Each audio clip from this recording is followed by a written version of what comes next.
Are you coming up with me? All right, thank you. So great to be here, everyone. Thank you for having me and us. John, you want to come up here for moral support? I'm going to start with a question. Who has their life goals all figured out? Raise your hand. Couple people. Goals. Yeah. Good. Claire kind of got it figured out. It's an interesting question. It's something that I pondered a lot at your age. I really did not have any goals except the next thing kind of in front of me. I was definitely drifting. I was living in New York, having a lot of fun. I definitely didn't have a community like this. And, raised Catholic, cradle Catholic. But hadn't really, I went to Mass on Christmas and Easter with my family. Ash Wednesday. In New York, a lot of people go to Mass on Ash Wednesday. You see a lot of ashes. But I definitely wasn't practicing as a Catholic. And what I want to talk about today are choices in your life that will help you to live a basically happy, successful, meaningful life. That's not a big topic at all, right? Like easy. So we're going to talk about the meaning of life. I'm going to start out with the reason I started thinking about this and what kind of brought us here. Over a year ago, our oldest daughter, Ellie, got married, and it was so fun. We had 20 kids from TAC, Thomas Aquinas College, that came to the wedding, and a lot of them spent a lot of time at our house. We took them whitewater rafting. I made them a few meals, and just great kids like you guys, smart, Catholic, like really good kids. And one of her friends, toward the end of the visit, asked me basically for career advice. I don't remember his exact questions, but like how to be successful or, just graduating. He had just graduated from college, was looking for his job and just wanting to know some words of wisdom. And I thought, okay, like I should be able to answer this somehow, although really it's a book. Like, how can you answer that question? Like, tell me how to be successful on the spot, like with no preparation. And so I thought, give me just a minute. Let me go look on my bookshelf and I'll see, because I read a lot of business books, personal development books. John will attest. My bookshelf is overflowing at all times with just things. And I've been inspired through my life by different pieces of different books that I've picked up along the way. And I should say, John and I have, we're successful business people. I worked in the corporate world. Worked for myself as a consultant. We built a business together and sold it. So I enjoy work related and personal development related things. And I really didn't have any one book I could give him. So I've been thinking ever since then about like, how do you like guide someone to a successful life? And I've been sort of testing against all the books that I have and YouTube videos that I watch and things like, is this right? Like, is this it? Like, who has the key to like a good life, really? Well, there is a book. It's called the Bible. You guys probably have heard of it. But, there is a lot there, obviously. So the way I'm going to structure this is around 9 key choices of your life that are choices. I love the song we just sang, and it was very evocative of Jesus being our shepherd and we are sheep. And that is a metaphor used throughout the Bible multiple times, so we must really be sheep. And I was doing some research on the qualities of sheep. And sheep are actually very interesting animals. They provide food. They provide warmth through their wool. They provide healing through their lanolin. They're good for the environment. They're not very smart. They're kind of noses down in the grass, drifting around. They need to be herded. They're totally defenseless against predators. They have no defenses. So they need a shepherd. We are often drifting around noses down in our iPhones. So we are very much like sheep. But there's a couple things that set us apart from sheep and from all animals. Free will is one. and our intellect and our creativity. So free will is a great place to start. So number one, the first choice I'm going to talk about, the first couple are pretty important here, and the first three are really around your relationship with God and your worldview. The first one is choosing to believe. So we're all Catholics. I was cradle Catholic. So was John. I probably mentioned that. So you just sort of grow up, like by default, you believe in God, right? Like that's just part of your Christian, you believe, right? But have you really like chosen to believe? It is a choice. Like to choose to live as if you believe is different than just saying I'm a Christian or I'm a Catholic. Actually, there's scientific validation that believers are happier. Multiple studies, Harvard, Pew, Gallup, over multiple years and multiple geographies show that there is a benefit to a belief in God and a practice, practicing a religion. So taking it a step further, and I will just say too, believing is hard because it's there. It is a leap of faith, right? So that is a step. So that is a choice, right? You're kind of choosing, okay, I believe. A prayer that I like, this is from the Bible, Lord, I believe, help my unbelief. That is perfectly fine to have questions. But at the end of the day, whether or not you believe in how you live is a choice you can make. Taking it a step further than that is a choice to surrender and to submit to God's will. So you can believe in God, then you can say like, okay, I believe in a personal God. Okay, so a personal God means obviously a God who loves you, cares about you, created the earth. It is a whole other thing to choose to submit to his will. And I will say that when I met John, as I said, I was not really a practicing Catholic. I don't know if you knew that. I never told you that.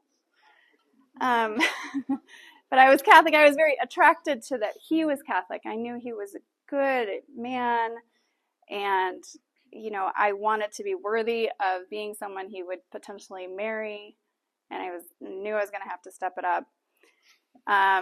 So I did, and we, really had some moments of probably reversion in our lives, especially when we went to first baptize our daughter Ellie, because we had this incredible baptism class teacher who also had a men's prayer group, and John would go every Saturday morning, and got to know the community there really well. And then some of that rubbed off on me, and I read a couple books that were influential in my life too. But it was a long time before I was able to pray, God, I'm gonna do your will. Like that was hard to say. That was really hard for me to say and mean. In fact, I couldn't even say it because I knew if I said it, I was gonna have to mean it. And I really had my own opinions about what I wanted to do. And, that was hard. But we actually say every Sunday, as part of the Lord's Prayer, we say, thy kingdom come, thy will be done. Okay, if you believe in a personal God, then thy will be done means actually for you, like you too, not just on earth as it is in heaven, but to you in your life. I never thought of it that way. I was like, just generally I want God's will to be done, obviously, but I didn't really necessarily want him meddling too much in my own personal decisions. And that was a step, and that's a choice to say that and mean it. And it's hard, I think, to truly mean that. At least it was for me. Saint Maximilian Kolbe used to write this equation. I could write it on a board, but I'll just read it to you. Small w, your will, plus big W, God's will, equals S, sanctity. So holiness is when your will conforms to God's will. And that's, truly a meaningful life. I think why it's so scary to truly submit to God's will is because you're basically saying, You're raising your hand and saying, okay, do what you want with my life. And you don't know where that's going to take you. If you're not married, that might mean maybe you're going to become a nun. Like, not, that's like could be scary, right? Depending on what you truly want in your life. When we are business owners, if I have an employee on my team who says, I'm totally aligned with your mission, I am going to use everything in my power to help you to do what this business's goals are. I'm here for you. You just tell me what you need and I will do it. Do you think I'm going to just ignore that person? No. I am going to put all of my focus on, okay, I got a good one. Like, this is amazing. That not many people say that, believe it or not. So you're going to utilize that person and you're going to deploy them into whatever your mission is. And so that is, a bit of a leap of faith to do that. And it's a way of life and something you have to keep choosing again and again throughout your life to do that. So the third choice, to reflect and to pray. So communication with God and reflection on your life and really thinking about your priorities. So in my life, as I said, I didn't have a lot of goals when I was your age. I didn't actually have a lot of goals throughout my life, but I did have priorities and made choices based on those priorities. And they were thoughtful. So for example, when our kids were young, we were part of this great community, a preschool that required volunteer hours. And it really didn't work well with my corporate job, which was going well. I was good at it. And and John was traveling a lot at the time, and I chose to leave my job and start working for myself because my priority was to spend more time with my kids and to be able to be part of this community of this preschool. And I didn't know it at the time, but that decision just set the whole course of my career and business life in a totally different path that allowed me to work with John. For 8 years, we've been working together now and building a business that was, a good thrived and was positive and gave me a lot more flexibility as a mom. And we have 5 kids. And so that allowed us to be present, more in our kids' lives and to travel much, much less than I would have had to. So prayers of thanks, just prayers of reflection, or even just thinking, making the choice to actually think. I think it's so easy to just go, the days slip by and you realize, oh, I haven't even really given any thought to where I'm going, what I'm doing, what I should learn from what just happened. So taking the time to think and pray. One of my favorite prayers is, Jesus, multiply my hours, because I have a lot of stuff to do all the time. So I very much trust that the time will be there. I'll be able to get what I need done. All right, so this next few are about choosing your people. So you guys might have heard you're the average of the 5 people closest to you. Has anyone heard that? Nathan, you guys are awesome. You have a good group. Choosing your friends is so important, and where you live is part of that as well. So how lucky are we to be in Idaho? I mean, for years we lived in places where New York City, for one, the Bay Area. There are Catholics everywhere, of course. There are people who believe in God everywhere. But who you spend time with is super important. If you're spending time with people who just kind of drift through life drinking and having fun, and that was my life when I lived in New York, going to lots of parties, and my friends were, it was pretty glamorous. They worked in film and fashion, and we were young. We got invited to tons of cool parties. It was awesome. I didn't really have a lot of money to actually enjoy some of it, but but I made a choice to leave that. And this is at a time, like I said, when I wasn't really close to God, didn't really have my priorities straight at all. But I had this pull away from that life and knew that wasn't for me long term. I wanted something more. And actually it wasn't marriage, and it should have been, because I was 25. Probably should have been thinking. I really wasn't thinking, period, probably. But I remember having the opportunity, this job opportunity came up to move to San Francisco. And I just remember this moment on the subway of just like knowing, like clarity, I was going. Like it was earlier than I thought. I knew I was going to leave New York eventually. I wasn't that aimless, but I didn't know. It was a little earlier than I thought. I thought I'd live there a little bit longer. And I really think now, God is very strategic. So the word providential, we recently heard someone give the definition, is timely preparation for future eventualities. And there's a lot of things in my life now. It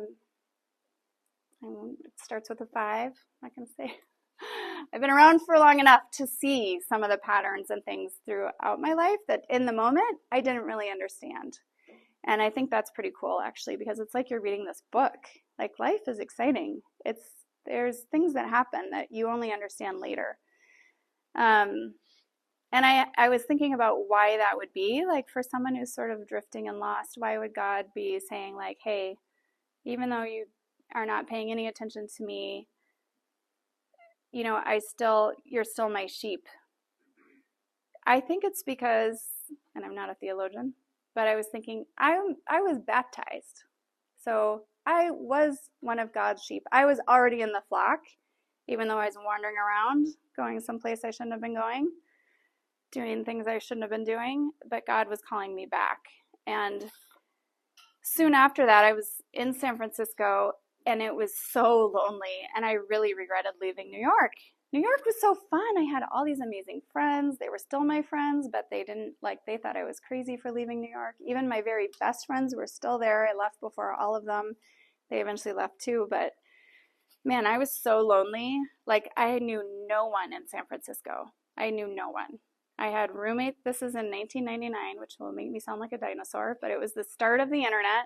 My roommates were just complete workaholics, Silicon Valley startup guys, and they were not that fun because they just worked 24/7, weekends, night. And so I was really very lonely, and I somehow picked up this book, which was written in 1978, so it was old even then, and it's called The Road Less Traveled, and it was written by a psychiatrist or psychologist. He actually became a Christian after he wrote the book, and there was a lot of different things about psychology and life in that book.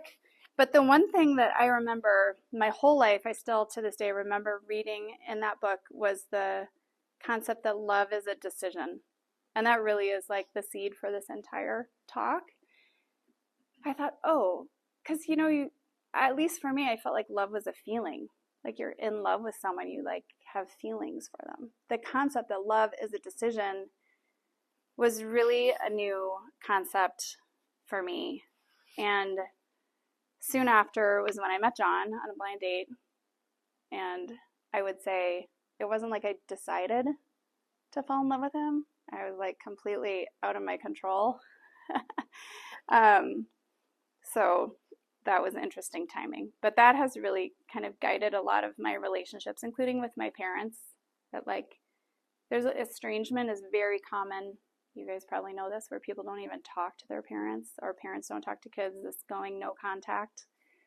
That is very common. I think it's like 1/4 of all families have someone who does not talk to their family. Well, I mean, first of all, it's in the 10 Commandments, honor your father and mother, but also,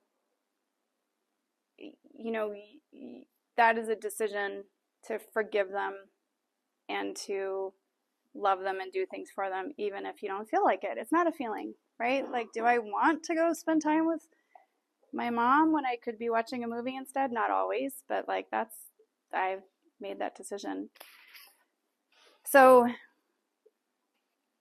all right, number 5, choose your heroes. I was going to say choose your mentors, your influences, but like really it's about maybe not your immediate community, your friends, but like who you look to for guidance in the world.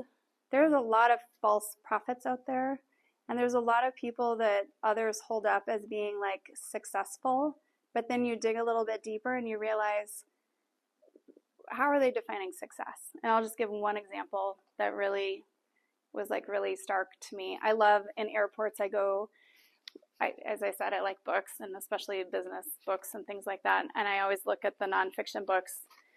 And there was this Forbes book about business, and it was divided up into all these different principles, and one of them, I forgot what it was about. I took a picture of it, but it was a case study about Tony Hsieh, who was the founder of Zappos.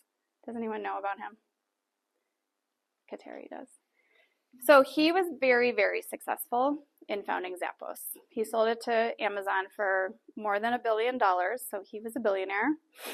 He wrote a book, ironically, called Delivering Happiness, because he wasn't very happy at the end. But he was, by all standards, very successful, built and sold a company.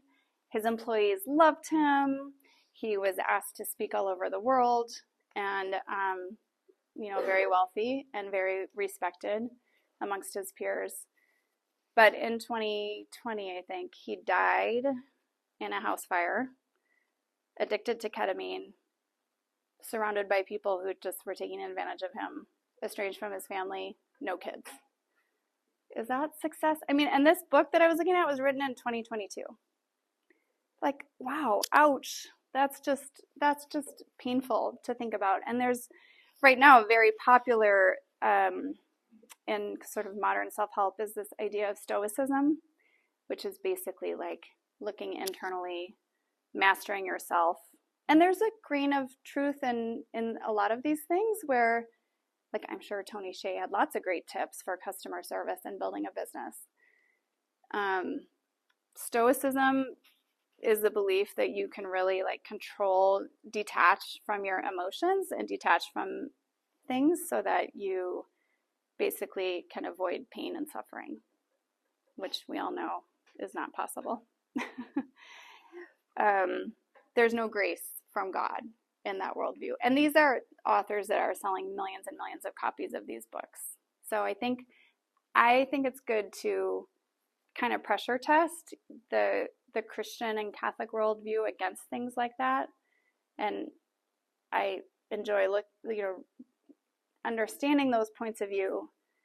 But it's interesting that there's not really anyone out there talking about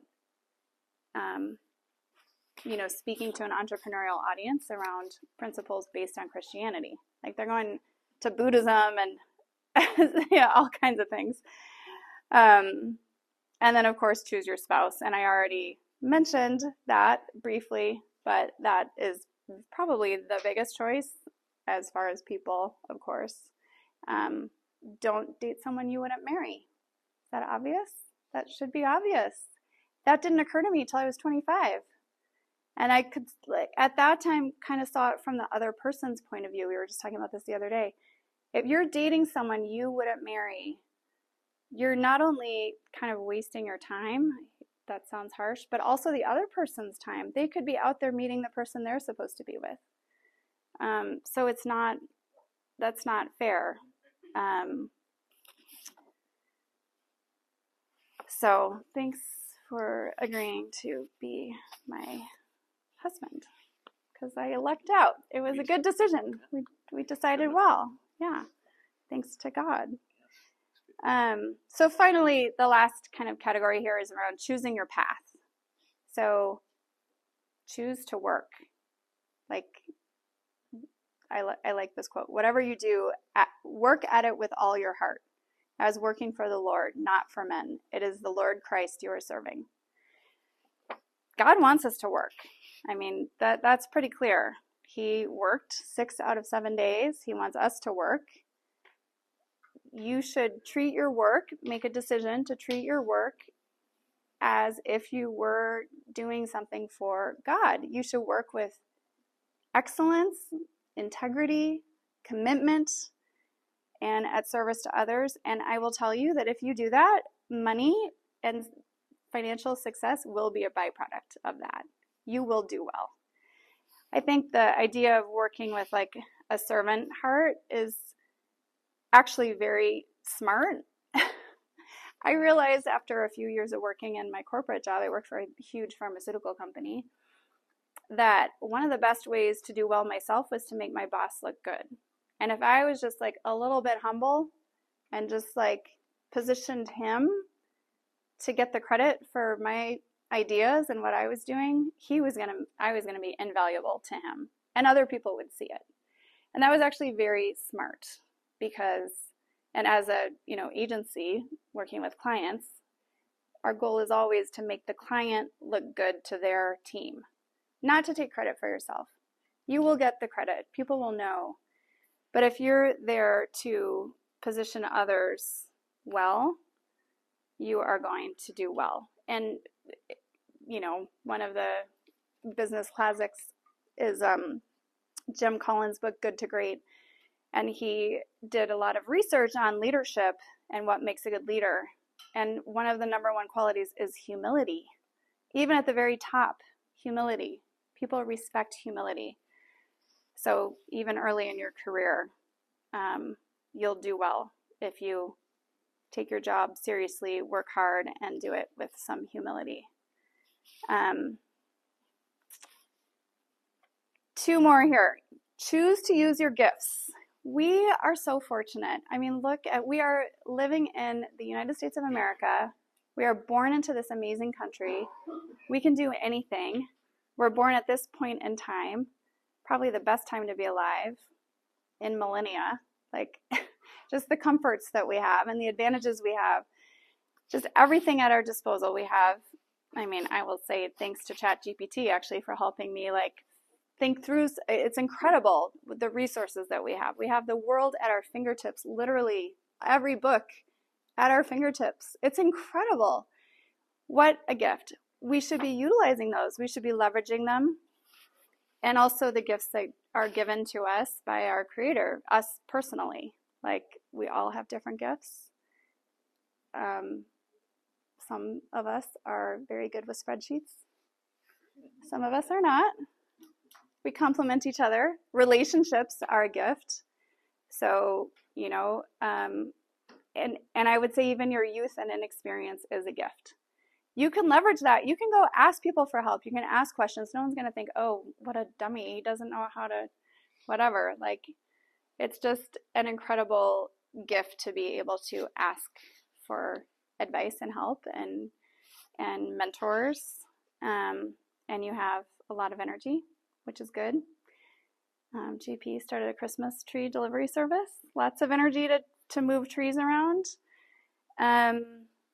So you do have to understand yourself. Like, that also goes back to thinking, I think, like really thinking and inventorying and, being thankful and grateful for your gifts. That means like thinking about them, thanking God for them, and then using them, right? So finally, the last one, which kind of brings it all together, is choosing to take action, even when you're afraid. And that is something that is throughout the Bible as well. Be not afraid.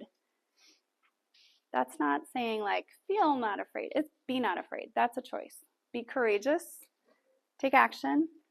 Don't be drifting.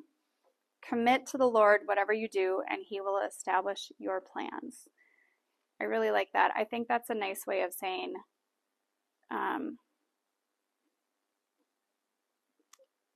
man plans and God laughs, which I'm sure you've heard. Like, which I think you're going to notice. Like, nothing I'm saying here is create a goal for your life and then go take these steps to follow it. It's more just be open to what God wants for you and what God has in store for you. It's probably better and more than you ever would have imagined yourself. So, I think, again, as far as taking action, that includes taking some risks, like really trusting God. We took risks in our life. And you have to invest in yourself, right? So like really think about that you have to be courageous in that way too. Like push yourself to do something that's out of your comfort zone and to continue to learn, and sacrifice the short term for the longer term. So it might be, I gave the example of leaving my corporate job. I gave up, I'm sure, stock options and a salary and benefits and all this stuff. But longer term, I knew I wanted something different, something more. And it wasn't to just climb the corporate ladder. So I like this quote by Derek Sivers. If more information was the answer, we'd all be billionaires with perfect abs. It's not the answer. Like there's more, there's faith required and there is action. So in conclusion, I would just say your life is built by your choices, and God is on your side. God is there guiding you as your shepherd, and so you should feel emboldened and excited and willing to trust him. And I think that is the answer to really having a meaningful and happy life, because if you are following what God wants for you, ultimately that leads to joy. That's it.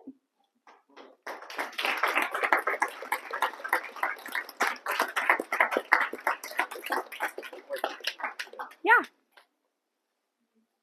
Okay, now we have a Q&A. So if you guys have any questions that you would like to ask them, this is your opportunity. Yeah.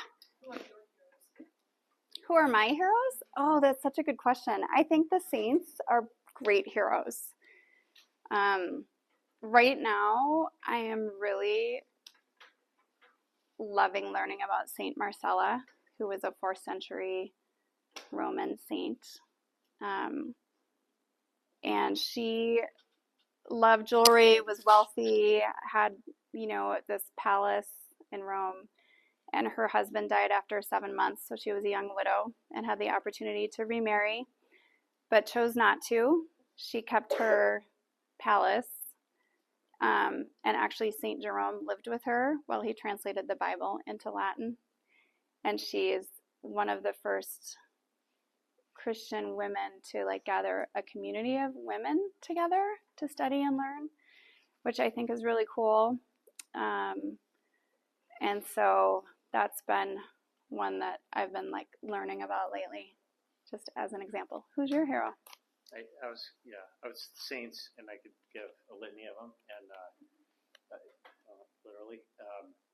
And I encourage you to think of them as your family. I mean, the more we learn about our faith, and you talked about choose your community or your friends. Yeah. You have, and you talk about family, honoring your family. You have the opportunity to just begin to think of these people and talk to them as part of that group, and to ask them to pray for you. It's really amazing. And I have some favorites, but there's always new ones popping into my awareness, and I just think that's an amazing gift.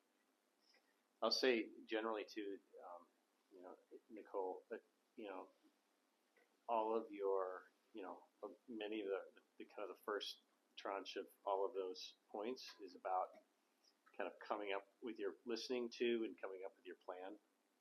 And I think it perfectly balances, or is entirely counterbalanced by the last one, which is do, which is if you do, and I like this expression too, do the next right thing. If you have some notion of and are acting on what you know to be God's general direction for you, if you do the next right thing, you're going someplace good. And if God's plan is different from you, don't worry, He's going to reach over and take the wheel and turn it in one direction or another. And if you know and are conscious about that's the process that's taking place, then you don't have a lot of worry. Especially as a young person, you have a lot of your, you have, and will be true for a long time, most of your life ahead of you. Don't worry. And I think, we've lived for a long time with that kind of motto to our family of like, God always takes care of us. So, she mentioned like there's been, successes and failures along the way. Like none of those, we don't mention them because we dwell on them at all. Like they're kind of interesting anecdotes in retrospect, but like in the moment, there was not a worry that walking the dog would have solved, which it did. Just Well, and we go say do that what- to each other. Like, God always takes care of us. That's kind of So- my frequent. And Padre Pio also, pray, hope, and don't worry. That's a pretty good life motto. If that was good enough for Padre Pio, that's kind of good enough for me, And I think, too, that you'll find saints kind of discover you. Like you said, saints come into your life. And that's really interesting and cool. So, yeah. When you're having like, I don't know how to word it. I guess the word might be like regrets or like Yeah. just feeling down or something, and like even turning to God and like the saints, feeling really better. Yeah. That's a good question. I think that it's funny, just on the topic of regret, I was telling my kids the other day that one of my regrets was not going to Russia when I had the opportunity. And then I realized, like, because I didn't go to Russia, I took my friend to midnight mass with me, and she still talks about it. It was 25 years ago. She's not Catholic, not even Christian. And she's the co-founder of this religious jewelry business. And I think, like, the other day she texted me a picture from mass. Like, she's so attracted to that. So I think regret is really difficult because it's hard to not have certain regrets. And it's not like I was dwelling on that, but like there are little things in your life that you think, oh, I wish I had done something different. I would just think it comes down to trust in God and choosing to trust God. And it's not always easy to put it out of your mind, but even you said walk the dog, get some exercise, do something good for someone else. That I think you have to get out of your own head, right? If you go spend time doing something for someone else, that's going to help, I think. But everyone has sadnesses and regrets in their lives. That's part of life.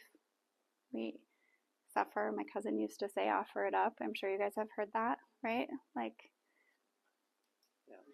that and we have just from last week the example of it's never. I kind of go back to like do the next right thing. Like if it's regret of not having done all those things or not having made godly decisions. We have the example last week of Saint Dismas, the good thief, who's one of those on my list, Katerina, that the criteria that is. I mean, it was the last moment that really he turned to Christ, literally and figuratively, and it all worked out for him. And I think of him often like, if he's got a shot, then we all do. So, again, just to me, somewhere in what I just said should be a message of hope that we should all have at all times about today, tomorrow, despite our yesterday. and maybe going to confession. I was telling my friend on a walk the other day, like, oh, I feel so bad. I yelled at my kids. I was a little. She goes, why don't you go to confession? It's like, okay, thanks. I think I will. So, yeah. What helped you begin to recognize your gifts, and how did you use that to help you decide what was a good business venture for you? That's a great question. One thing that is interesting that I thought of saying, and I didn't say it, so thanks for asking this question, is I think a friend of mine one time, I was telling her we were going to build this house, and I was feeling kind of guilty, like no one needs this fancy, nice house. Why are we doing this? And she said, God puts desires on your heart. Like maybe, and I was just talking about St. Marcella. She had this huge palace that she used for good to gather Christians, to house St. Jerome while he was translating the Bible. I think you have to just do things and see what you're good at. And your gifts may not be things you even recognize today. One of the things when I started working for myself, I was like, I do not want to do sales and I don't want to pitch reporters because I was a PR person, but I was kind of like, I always had agencies to do it for me or didn't really have to do it prior to that in my career. But I knew if I was going to work for myself, I was going to have to go sell myself, my services, and I was going to have to actually like pitch the media, which I was deathly afraid of doing. I did not want to do that. Well, those are the two things actually that I loved. I realized sales is not really sales. It's just a reframing of it, I think, that you're like helping people, you're helping them solve problems. And so I think it just takes time. But there might be like things you already know you're good at because you like them or that you could become good at. And some things just take time and years to become good at them. You know, I took an oil painting class briefly and the painting instructor showed me the first paintings of one of his students and then the most recent. And it was like night and day. Like, I mean, incredible. It was so inspiring. It's like, wow, if I really stuck with this, I'd actually be a good painter. And I did not stick with it because I didn't have time. But it just probably will take time and some effort and some thought. There's tests too. I think it is good to know yourself. I've taken personality tests that have helped me like understand. That's good for relationships too. You can understand how you're different than other people. Yes. There's just briefly on that, just those are all great comments. I agree with. As you think about it, especially like if you were to take a test, for example, but just as you think about it, there's an idea of like, and kind of your painting is perhaps an idea, you know, goes along this line, the idea of knowing what your strengths and weaknesses are so you can work on your weaknesses. That's good. But diving into your strengths, I think also leaves you there. So a person can occupy themselves entirely probably with either, and I think it's probably better to focus on your strengths. And once you begin to find those things, to keep mining what those are, if you think you're in the right neighborhood, you know, and I think you can find that particular thing that you become interested in. Another thing, I guess, just related to work that I would say too is like, be a problem solver. Like, think about problems. Every problem has, like, there is a solution. Every business is the answer to a problem, and every organization is the answer to a problem. We are here because Gideon and Peter and Paul recognized the need for something, and they created this group. And if you, like, they're learning as they do this. They're going to learn. They're going to get more resources. They're going to get. I was telling them, like, you guys should set up a 501c3 because people will want to give you money because you're doing something good, and you could do this all over the country. Look at Turning Point USA. Charlie Kirk started Turning Point USA by having high school basketball tournaments. He just had to start somewhere, right? And he didn't necessarily, from the beginning, talk about God. He was talking about politics, right? But like, things evolve and God will give you the tools that you need to do things. So that's another way to kind of discover, like, what problem could you help solve that like actually would be enjoyable for you, and then your talents will be developed out of that. And if you don't have all the talents to do it, you go find people who can help you, like John and the spreadsheets and other things.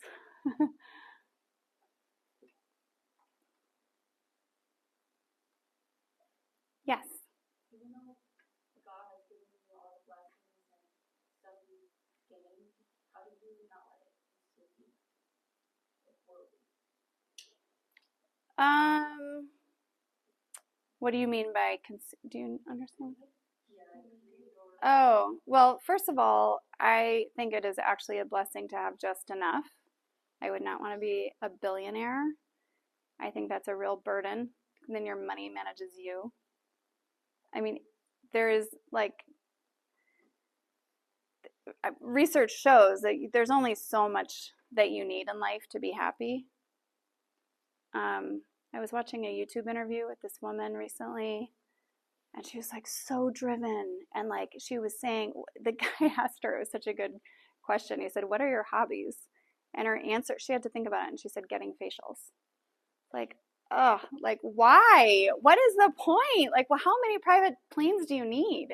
Right? You can only eat so much. You can only live in so many houses. Like, what's the point? So I think just being grounded in what really matters and seeing how earth, like worldly things are nice, but we, like, to me, we'd rather, like, if we have the ability to support other causes rather than just like continue to enrich ourselves. That's not really our goal. I would say if you are focused on your faith and the things of God and have a community of people around you, like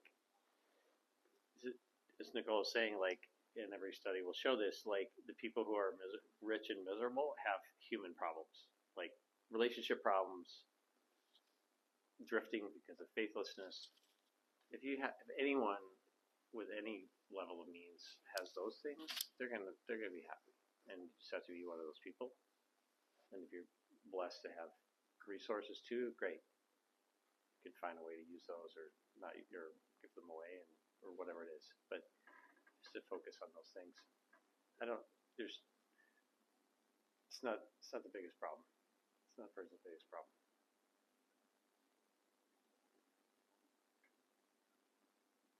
Sam? What was the business that the loan was taken out for? Oh, Repair Solutions. And it was you want to explain it? Like the Maytag repairman meets Uber, or For TVs, like flat screen TVs. for large electronics. Yeah. And this was back in the 2010s, so like way before, probably before you were born. So, When TVs were super expensive and you wouldn't just like go buy a new one if one broke. But the point is, like, we invested a lot of money, and that's because we were going to be fixing TVs for a long time.